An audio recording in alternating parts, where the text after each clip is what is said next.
जितने भी RCC member हैं वो बन जाने के बाद उसको छूना कभी नहीं है, मतलब उसको तोड़ना ही नहीं है।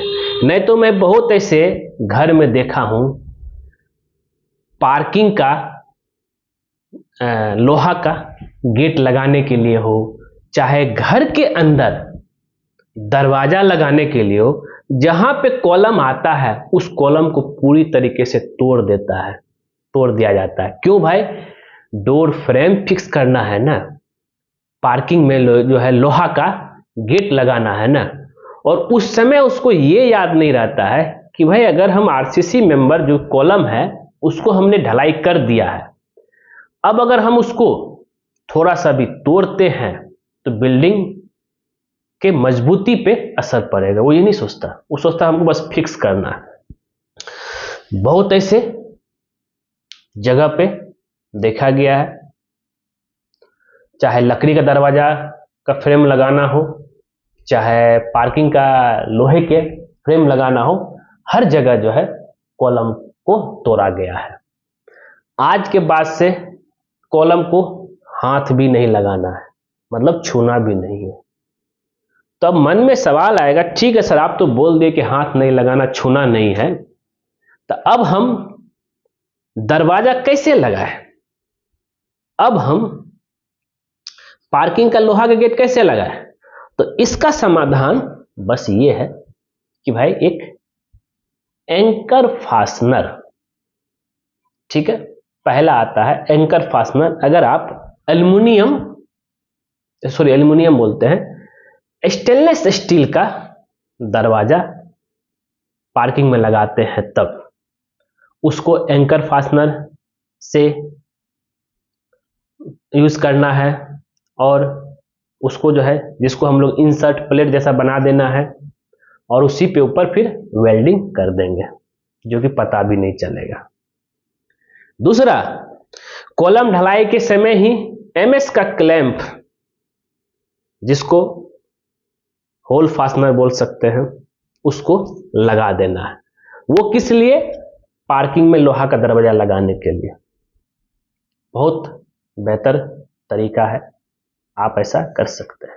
लोहे का अगर लगा रहे हैं तो लोहे का गेट लगाएंगे तो लोहा का एमएस का क्लैंप लगाना है, और इन केस अगर स्टेनलेस स्टील कर रहे हैं तो उसमें तो जरूरत नहीं पड़ेगा आपका, उसमें जो है ड्रिल करके वो लोग फिक्स करता है। और बहुत लोग तो ऐसे भी गलती करता है कि क्लैंप लगाने के लिए, दरवाजा लगाने के लिए पहले तो कॉलम को तो आधा उड़ा देगा, उसके बाद उसमें वेल्डिंग भी, सरिया में वेल्डिंग मार देता है। ये तो और भी हानि है, क्योंकि स्टील के साथ वेल्डिंग नहीं करना चाहिए, नहीं तो उससे जो है सरिया कमजोर होता है। ये भी आपको ध्यान में लेके चलना पड़ेगा। दूसरा और भी ऑप्शन है कि जिस समय अगर घर के अंदर जो लकड़ी का दरवाजा चाहे और भी दरवाजा लगा रहे हैं, अब नहीं किए तो उसका भी हम समाधान बताएंगे, थोड़ा रुकिए। तो उस सिचुएशन में क्या करना है, जिसमें ढलाई कर रहे हैं, कॉलम के ढलाई के पहले ही जो है शटरिंग से पहले आपको एक होल पार्टनर के लिए एक होल छोड़ देना है। इसके लिए आप चाहे बोतल में बालू भर के रख सकते हैं, डाल सकते हैं, चाहे शटरिंग के समय जो है सरिया के साथ बांस को बांध सकते हैं, 3 से 4 इंच का बांस रहता है उसको, और फिर जब ढलाई हो जाएगा डिशटरिंग होगा उसको खोल करके बांस को निकाल लेना है छेनी मातलू का इस्तेमाल करके। तो इससे भी क्या फायदा हो जाएगा कि भाई आपको होल पार्टनर के लिए जो है, जो होल फिक्स करेंगे उसके लिए आपको होल करने की जरूरत नहीं पड़ेगा, फिर उसमें कंक्रीट डाल करके भर सकते हैं। इससे कॉलम का मजबूती बना रहेगा। तोड़ने से कमजोर होगा, पहले से होल पार्टनर छोड़ देंगे तो कोई दिक्कत नहीं है, फिर उसको भरना तो है ही, मजबूती आ जाएगा फिर से।